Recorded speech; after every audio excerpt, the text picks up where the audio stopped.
بسم اللہ الرحمن الرحیم۔ رب ذوالجلال کے بابرکت نام سے شروع کرتا ہوں جو دلوں کے راز خوب جانتا ہے۔ میں آپ تمام ناظرین کو روحیل وائس چینل میں دل کی گہرائیوں سے خوش آمدید کہتا ہوں۔ اللہ پاک سے دعا کرتا ہوں کہ کروڑوں دعاؤں اور خوشیوں کے لازوال خزانوں کے ساتھ آپ کا آج کا اور ہر آنے والا دن رحمتوں برکتوں والا ہو، آمین۔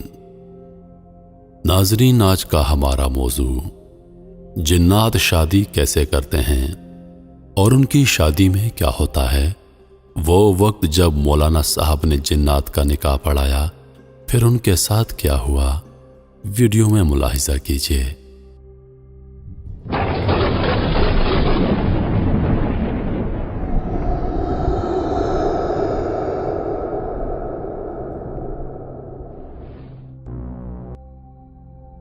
اللہ تعالیٰ نے اس دنیا میں ہر طرح کی مخلوقات کو پیدا فرمایا ہے، جس میں انسان، حیوان، جنات اور فرشتے شامل ہیں، اور اللہ نے انہی میں سے ان کے جوڑے بھی پیدا فرمائے۔ اس دنیا میں ان اشیاء کے وہ جوڑے بھی موجود ہیں جنہیں انسان نہیں جانتا یا نہیں دیکھ سکتا، ان کا اس مخلوق سے کوئی تعلق نہیں ہے۔ آج ہم آپ کو اس خبر میں جنات کی شادی سے متعلق دلچسپ باتیں اور ایک حقیقی واقعہ بتائیں گے، جسے جان کر کسی کے بھی رونگٹے کھڑے ہو جائیں گے۔ کچھ لوگوں کا خیال ہے کہ جنات شادی نہیں کرتے، لیکن قرآن کے دلائل سے یہ بات ثابت ہے کہ جنات بھی شادی کرتے ہیں اور بچوں کو بھی پیدا کرتے ہیں۔ اگرچہ جنات کے بچوں کو جنم دینے کا عمل انسان سے مختلف ہوتا ہے، کیونکہ جنات انسانوں کی طرح مادی وجود نہیں رکھتے، مگر یہاں پر سوال پیدا ہوتا ہے کہ جنات کی شادی کیسے ہوتی ہے؟ کیا جنات کی شادی بھی انسانوں کی طرح ہوتی ہے؟ ان کی شادی میں نکاح پڑھایا جاتا ہے؟ یہ بات سچ ہے کہ جنات بھی شادی کرتے ہیں اور ان کی شادی بھی انسانوں کی طرح ہوتی ہے۔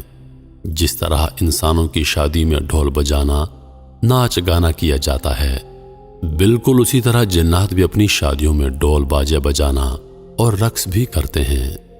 حتیٰ کہ ان کی شادی میں سب سے بہترین کھانے پینے کا اہتمام کیا جاتا ہے۔ جنات اپنے کھانوں میں مور اور ہرن کا استعمال بہت زیادہ شوق سے کرتے ہیں اور میٹھے میں بھی بہت کچھ رکھتے ہیں۔ ان کا کھانا انسان کے کھانوں سے بہت لذیذ ہوتا ہے، اور ان کی شادیوں میں دوسرے قبیلے یا گاؤں کے جنات سرداروں کو مہمان مدعو کیا جاتا ہے۔ جنات کی شادی میں نکاح بھی پڑھایا جاتا ہے، جس کا اعتراف ایک مولانا صاحب نے خود کیا تھا۔ ان مولوی صاحب کا نام نواب علی شاہ ہے۔ انہوں نے واقعہ سنایا کہ رات کے کسی پہر میں سو رہا تھا تو کسی نے دروازہ کھٹکھٹایا۔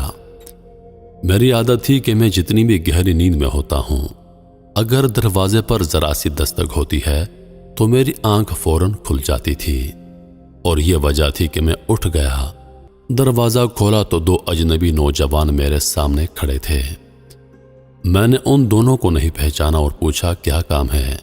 اس پر انہوں نے کہا، مولانا صاحب، ہمارے ہاں شادی ہے، اس لیے ہم آپ کو نکاح پڑھانے کی غرض سے لینے آئے ہیں۔ میں نے کہا، مجھے معاف کیجیے، میں آپ کو نہیں جانتا اور نہ ہی آپ کو پہچانتا ہوں کہ آپ کہاں سے آئے ہیں۔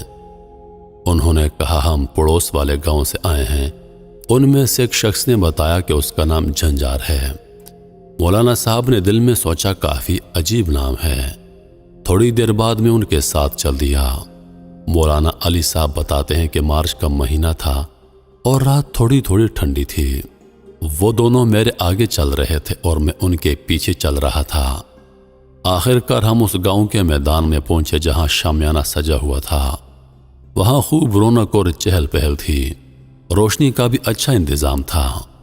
میں ادھر ادھر دیکھ ہی رہا تھا کہ ایک آواز، خوش آمدید مولانا صاحب۔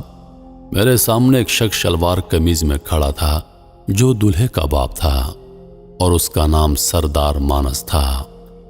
سردار نے کہا، آئیں میں آپ کو لیے چلتا ہوں۔